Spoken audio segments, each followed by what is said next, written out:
आज तक न्यूज़ के मुअज़्ज़ज़ नाज़रीन अस्सलामु अलैकुम। मुअज़्ज़ज़ नाज़रीन इकराम, इससे पहले आप इस कहानी की 273 एक साथ सुन चुके हैं। अब किस्तें 274 मुलाहिज़ा फरमाएं।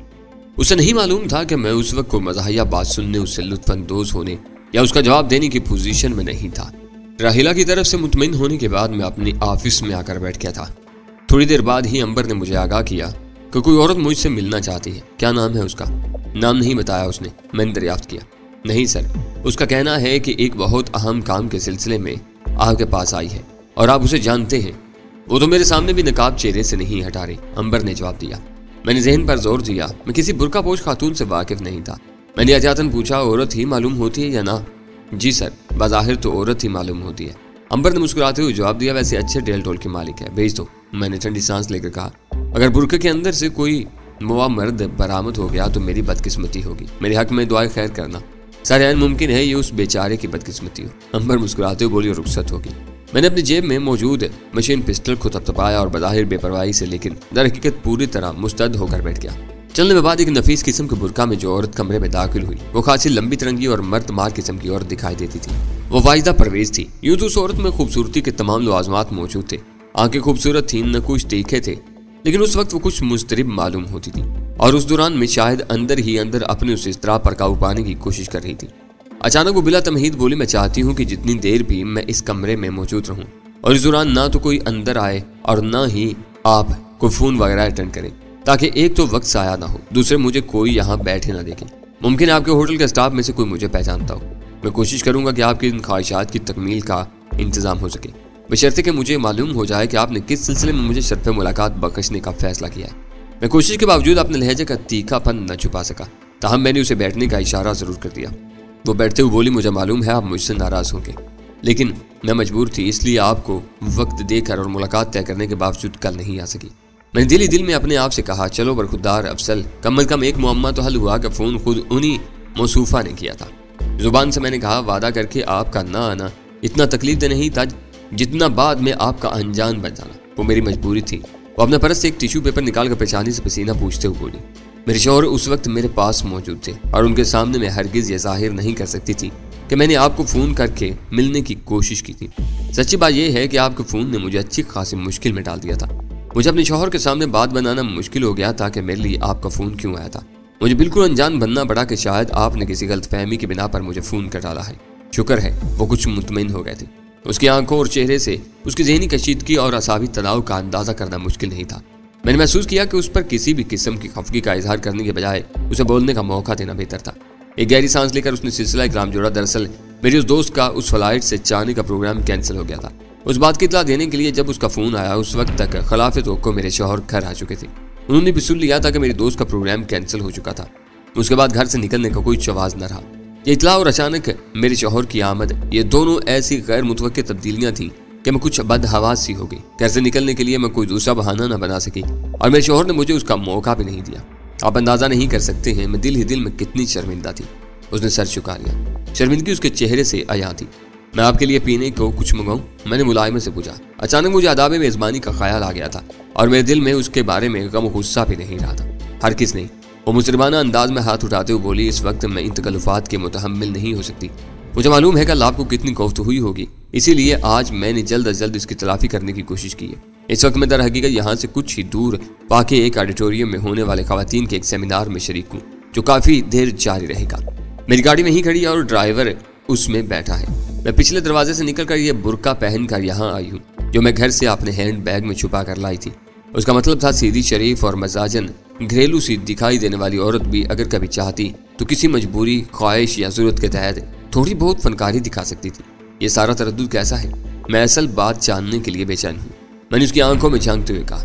मैं असल मौजू पर उसके कुछ कहने से पहले ही उसकी आंखों में झूठ की कोई अलामत तलाश करना चाहता था, लेकिन उसकी आंखों में मुझे उलझन और परेशानी के सिवा कुछ न मिला। मैं खुद भी असल बात किसी को बताने के लिए कितने ही दिन से परेशान और बेचैन हूँ। वक्त ने मुझे एक अजीब ही आजमाइश में डाल दिया है। मैं अपने दिल पर एक नाकाबिले बर्दाश्त बोझ लिए फिर रही हूँ। एक ज़ियदनाक उलझन ये भी थी कि मैं फैसला नहीं कर पा रही थी कि यह बात कैसे बताऊँ। ऐसा कोई भी नज़र नहीं आता था जिसे यह बात बताकर मैं तवक्के रख सकूँ कि नतीजा मेरी ख्वाहिश के मुताबिक निकलेगा। वो एक बार फिर उलझन अमेज से अंदाज में खामोश होगी, लेकिन फिर आप फैसले पर पहुँच गई। मैंने गोया उसे बात जारी रखने के लिए उकसाया। जी हाँ, वो गहरी सांस लेकर बोली, आप मेरे लिए अजनबी हैं, लेकिन मैंने जुआ खेलने का फैसला किया है। गालिबन इस बात का ताल्लुक आपकी छोटी बहन प्रिंसेस सुमेरा के कत्ल से है। मैंने ख्याल जाहिर किया। आप बिल्कुल ठीक समझे। उसकी आंखों में एक लम्हे के लिए चमक उभरी और मासूम हो गई। बहुत सोचने के बाद मेरा ध्यान आपकी तरफ गया था और रफ्ता रफ्ता मेरा इरादा मजबूत होता गया। आप इस मामले से दिलचस्पी भी रखते हैं। आपकी पोजीशन भी इतनी मजबूत जरूर है कि आप इस मामले में टांग अड़ा कर कुछ करना चाहें तो कर सकते हैं और मुझे पंसे मंजर में रखते हुए खुद कोई कदम उठा सकते हैं। मुतलका पुलिस ऑफिसर भी आपका अच्छा दोस्त है। गर्जिया के हर लिहाज से आप मुझे मौजूद तरीन आदमी दिखाई दिए। बस अब जरूरत सिर्फ इस बात की है कि आपके दिल में मेरे लिए थोड़ी सी भी हमदर्दी पैदा हो जाए और आप इस मामले को इस तरह हैंडल करने के लिए तैयार हो जाए जिस तरह मैं चाहती हूँ। आप मेरी मजबूरी को समझ सकें।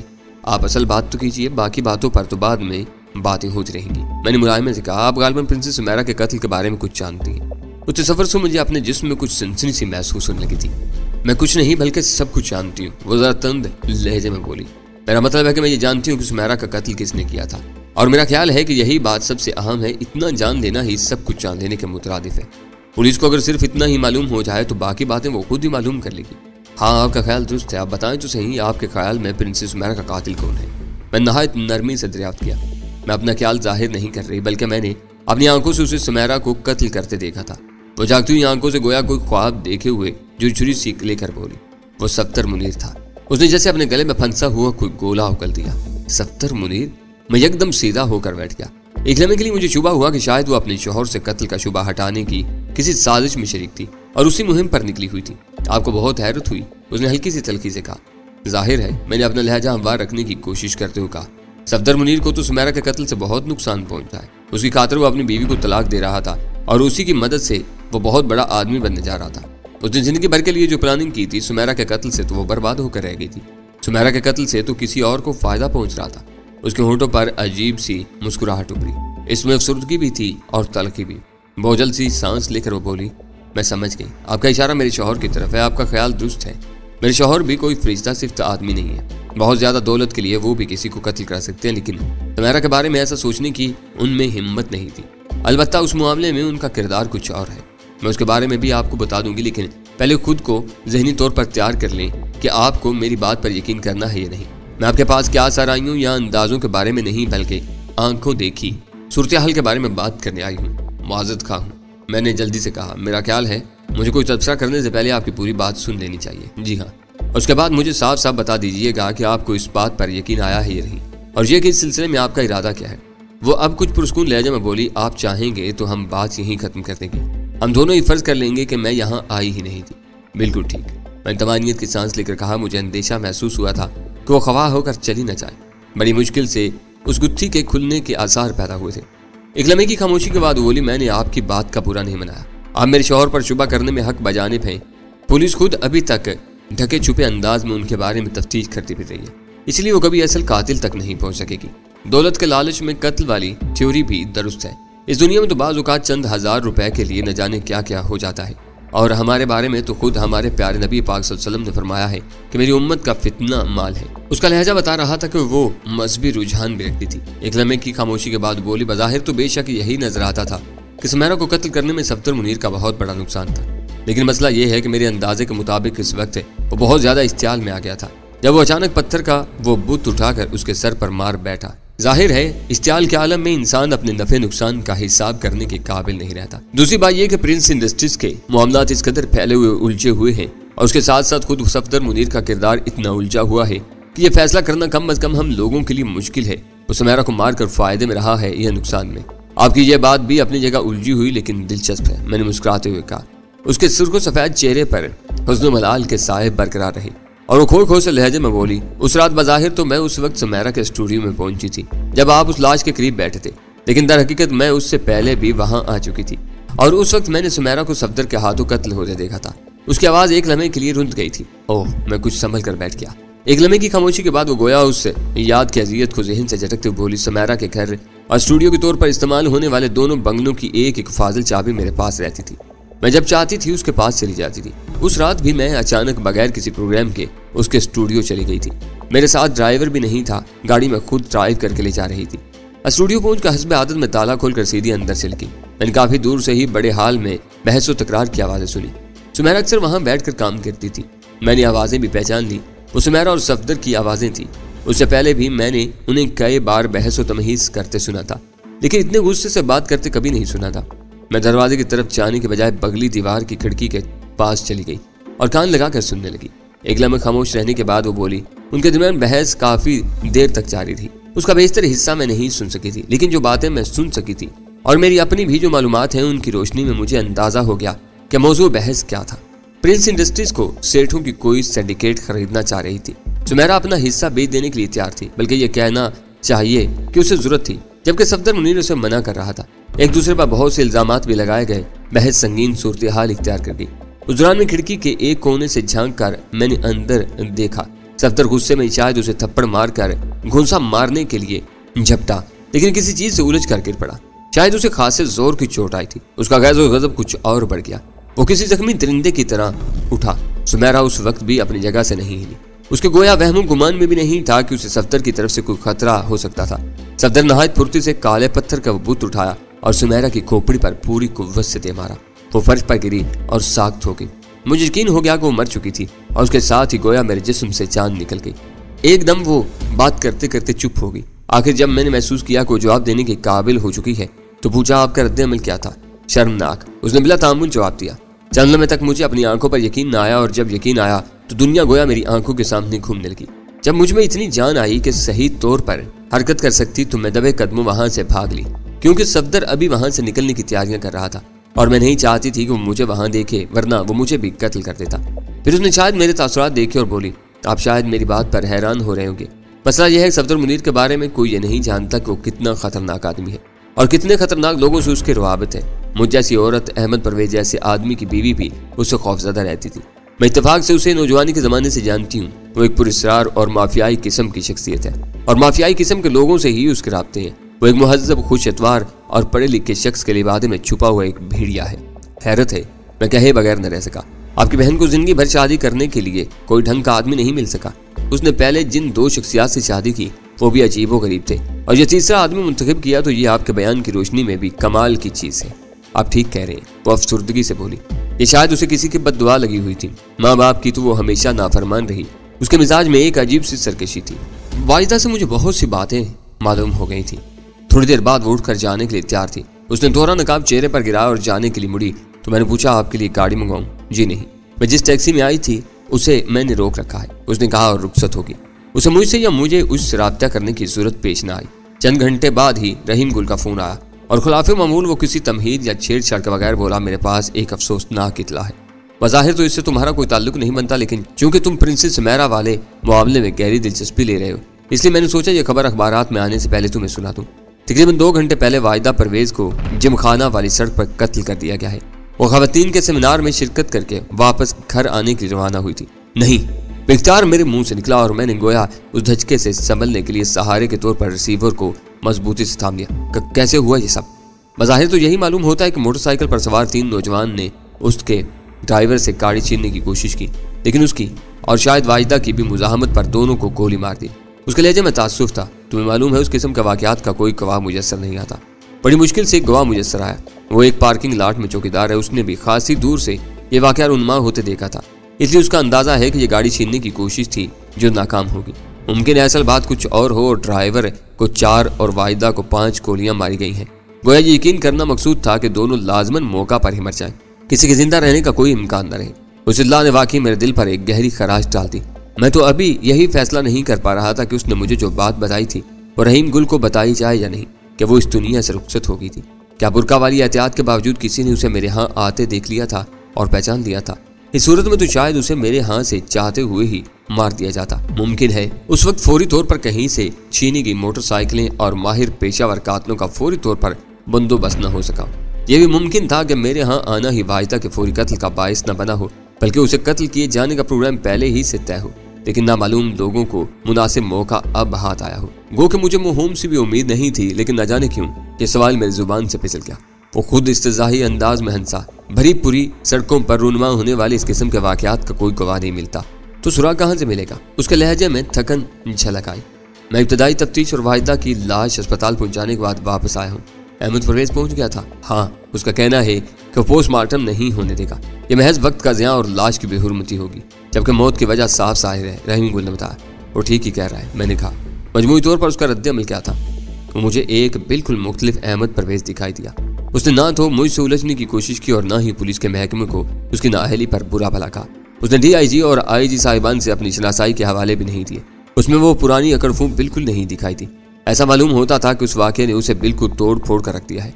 बल्कि मैं ये भी कहूँगा तो शायद गलत ना हो कि मैंने उसे अंदर ही अंदर कुछ खौफजदा भी महसूस किया। मैं सोच भी नहीं सकता था कि मेरा सामना ऐसे अहमद परवेज से होगा। तुमने इस सिलसिले में क्या कार्रवाई की है? मैंने पूछा। फिलहाल मैं रवायती इक़दामात कर रहा हूँ, वो बेचारगी से बोला। जाए वारदात का तफसीली मुआयना किया जा रहा है, कार में फिंगरप्रिंट्स तलाश किए जा रहे हैं। मुझे उसकी बेचारगी का एहसास था। गंदे पानी के बहते हुए समंदर में, गंदे पानी के बहते हुए एक रेले में बेचारा एक तिनका क्या कर सकता था, मगर वो फिर भी बड़ी हिम्मत वाला तिनका था। आखिरकार मैंने अपने आप को अफसुर्दगी के खौल से निकाला और उठ खड़ा हुआ। अब हरकत में आना जरूरी हो गया था ताकि जहन पर छाई हुई धुंध कुछ छट सकती। सबसे पहले सफदर मुनीर के घर का जायजा लेना जरूरी था। उसका विजिटिंग कार्ड मेरे पास मौजूद था। उसने एक मरतबा दरख्वास्त की थी कि कभी उसके घर पर उसे शर्फ मुलाकात बख्शूं। एन मुमकिन था कि घर पे उससे भी मुलाकात हो जाती। उस वक्त उससे मुलाकात करना ज्यादा सूदमंद साबित हो सकता है। कुछ बड़ी नहीं था कि वो तीनों नौजवान भी उस वक्त उसके घर पर ही मौजूद होते जिन्होंने फायरिंग करके वाहिदा और उसके ड्राइवर को हलाक किया था। लेकिन अगर वो मेरे सामने आ जाते तब भी मेरे पास उन्हें पहचानने का कोई जरिया नहीं था कि वो वाकई वही नौजवान थे। तहम मैं कुछ अंदाजे जरूर लगा सकता था। सफदर मुनीर का मकान ही पहले तो मेरे अंदाजों से बहुत मुख्तलिफ साबित हुआ। मेरा ख्याल था कि वो छोटा सा कोई मॉडर्न बंगला होगा, लेकिन वो पुरानी क्लिफ्टन के इलाके में वाकई एक पुराना और तवील व अरीज बंगला साबित हुआ, जिसके अहाते में बरगद खड़े थे और उनकी बालाएं जड़ें किसी साधु की जटाओं की तरह जमीन पर फैली हुई थी। मैंने एहतियातन गाड़ी बाहर ही छोड़ दी। हालांकि ड्राइववे बहुत बड़ा था। उसमें मुझे सफदर मुनीर की कैनस की छत वाली सुर्ख गाड़ी भी खड़ी दिखाई दी। उसकी छत उस वक्त भी खुली हुई थी। ये गाड़ी देखने में तो छोटी सी थी, लेकिन ये फोर्ड का एक महंगा और स्पोर्ट्स मॉडल था। उसका मतलब था कि सफदर अच्छी खासी मोटी असामी था और महंगे ज़ौक़ रखता था। अभी तो मैंने सिर्फ उसका मकान और गाड़ी ही देखी थी, जो सभी को नजर आ जाने वाली चीजें थी। अभी उसके खुफिया असासों के बारे में कुछ नहीं कहा जा सकता था, और वो असासे किन जराए से बने हुए थे उस सिलसिले में तो कुछ कहना बहुत ही मुश्किल था। ड्राइववे में मुझे कोई दूसरी गाड़ी या मोटरसाइकिल दिखाई नहीं थी। अलबत्ता बरामदे के सतून के साथ एक अच्छी किस्म की साइकिल खड़ी थी। शायद सफदर ने वर्जिश के नुक्ता नजर से रखी हो। शायद वो अपने आप को फिट रखने का एहतमाम करता हो, और ये भी मुमकिन था कि साइकिल किसी नौकर वगैरह के लिए मखसूस हो। मैंने इधर उधर देखकर मकान का दरवाजा खटखटाया। चलने के बाद लकड़ी का पुराना और भारी भरकम दरवाजा हल्की सी चिचराहट के साथ खुला और उसके अक्ब से एक चेहरा तलू हुआ। वो एक महताबी चेहरा था और उसका सामने आना वाकई तलू होने ही का सा अमल था, क्योंकि उस सेबजदा से माहौल को उसने यकदम चकमगा सा दिया था। वो बमुश्किल 20-22 साल की लड़की थी और बेहद खूबसूरत थी, लेकिन ये इतनी अहम बात नहीं थी। खूबसूरत लड़कियां तो नजर आती रहती थी, खास बात यह थी कि वो जिंदगी से भरपूर चेहरा था। अभी मेरी नजर चेहरे से नीचे नहीं गई थी, लेकिन जिंदगी की उस भरपूर मकनतीसी कशिश और चमक ने गोया आंखों को असीर कर लिया था। चिलबुलापन गोया सिर्फ उसकी आंखों से ही नहीं, अबरू लब और रुखसार गर्ज के चेहरे के हर हिस्से से फूट रहा था। जी फरमाइए, उसकी आवाज से भी गोया हंसी का आबशार फूटा पड़ रहा था। लेकिन मैंने कुछ फरमाने से पहले उसका सरतापा जायजा ले लेना बेहतर समझा। क्या आप सफदर मुनीर साहब घर पर हैं? मैंने मुलायमा से पूछा। जी हाँ, उसने पहले की तरह मुकय्यद हंसी से खनकती तवना आवाज में जवाब दिया। मैंने अपना विजिटिंग कार्ड निकाल कर उसकी तरफ बढ़ाया। उनसे कहिए मैं उनसे मिलने आया हूँ। उसे गार्ड अंदर ले जाने से पहले वहीं खड़े खड़े पहले खुद बड़े गौर से उसे पढ़ा और गोया एक नए जाविया नजर से मेरी तरफ देखा। उसकी आंखों में दिलचस्पी की चमक बढ़ चुकी थी। उसने अंदर जाकर सफदर से पूछना भी जरूरी न समझा कि वो मुझसे मिलना भी चाहता था या नहीं। वो मुझे अंदर आने के लिए बड़ी गर्मजोशी और खुशकल्की से दावत देते हुए एक तरफ को हटकी। मैं उसके करीब से गुजरा तो असाब में गुदगुदी करने वाली खुशबू का एक चौंका मेरे नथनों से टकराया। वो आहिस्तगी से दरवाजे का बुल्ट चढ़ाने लगी। पुरानी साख्त का मजबूत ताला क्लिक की हल्की सी आवाज के साथ पहले ही बंद हो चुका था। मैंने एक बार फिर गैर महसूस से अंदाज में अपनी जेब में मौजूद पिस्टल को छुआ और पूछे बगैर न रह सका, आप कौन हैं? मैं? उसने बड़े मासूम से अंदाज में एक उंगली से गोया उलझन के आलम में सर खुजाया, फिर जैसे दिल ही दिल में फैसले पर पहुंचते हुए जल्दी से बोली, जी मैं सफदर साहब की खादमा हूँ, बल्कि घर की मुलाजमा हूँ, घर के काम काज वगैरह करती हूँ। बहुत खूब, मैंने बेख्तियार कहा और सताइशी अंदाज में सिर हिलाया। क्यों, क्या मैं मुलाजमा के तौर पर ठीक नहीं हूँ? उसने अपने सरापा की तरफ इशारा करते हुए गोया अपने आप को पेश किया। इस दौरान में वो जरूरत से कुछ ज्यादा ही करीब खड़ी थी। नहीं, तुम तो कुछ ज्यादा ही ठीक हो, मैंने सर से पांव तक देखते हुए कहा। जिस घर में तुम जैसी मुलाजमा हो वहाँ बीवी की क्या जरूरत? बातों के दौरान हम हाल के मुलगजे से अंधेरे में दरवाजे के करीब ही रुक कर बातें करने लगे। उसे भी जैसे अंदर जाने की कोई चलती नहीं थी और मैं गोया उसके लिए कतन अजनबी नहीं था। मेरे विजिटिंग कार्ड ने तो गोया उस पर कुछ ज्यादा ही जादू का असर किया था। उस कार्ड से मेरी कारोबारी शख्सियत या हैसियत का काफी हद तक अंदाजा होता था और शख्सियत उसके सामने ही थी। दफातन अंदर से खुमार ज़दा मगर डकराती हुई सी आवाज उपरी, कौन आया है कटी? मैंने सफदर को बहुत मुख्तलिफ आवाज में बातचीत करते सुना था, लेकिन उस वक्त भी मैंने पहचान लिया, वो सफदर ही की आवाज थी।